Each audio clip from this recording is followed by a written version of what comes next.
You know what they say, a picture's worth 1,000 words, especially on your wedding day. That one day can't be repeated, and the photos are cherished for decades and generations to come. But what do you do when your wedding photographer doesn't deliver? You get consumer advocate Michelle Mortensen on your side. That's what you do. Yeah, wedding photos mean so much to so many couples. Yes. I mean, I bet both of you still cherish yours. Yep. I know 7 years later, I still have mine on my desk. And you know what? I bet you do too. So when I heard from several disappointed brides who claimed their photographer refused to give them their photos from their big day, I had to get on their side. On your wedding day, everything is supposed to be picture perfect. But for these 4 women, it was anything but. All because of this man, Michael Guevara. The photos that he presented were amazing. That's Carissa Villalobos, one of the many brides who hired Tassie Image, run by Michael Guevara, to shoot her September wedding. His online portfolio was, in her words, exquisite. But what she got? None of them were really... I'll say it, good. Take a look for yourself. She got dozens of candidates at the reception and not much else. And Carissa's one of the lucky ones. The others got much less.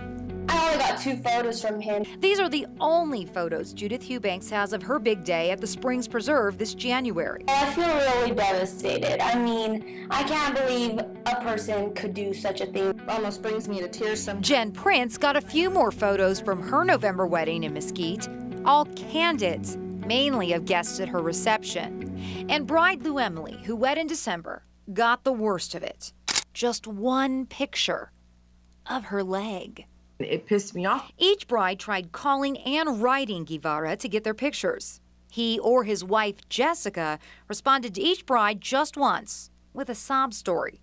A very similar sob story. He's in a coma. He was in a coma. He was in a coma for 3 days. But none of that was true. How do we know? Well, let me break that down. First, when Carissa got the story of the coma, Guevara was shooting Jen's wedding. When Jen got the coma story, Guevara was shooting Judith's wedding. And when Lou Emily got the coma story, I actually had Guevara on the phone. He was lying to me, promising he'd make everything right, but he never did. I started monitoring him and his wife on social media daily.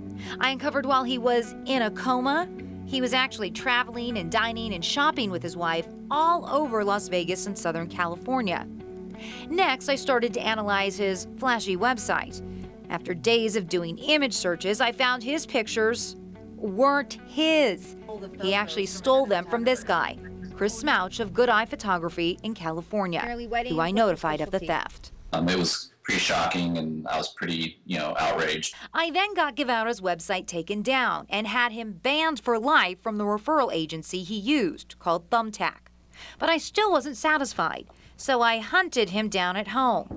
I went morning, noon, and night for days, but he never faced me. Do you have anything to say for yourself? No matter how hard I tried. Or the many, many brides you've ripped off? While he never opened the door, days later, Michael Guevara did surprise me.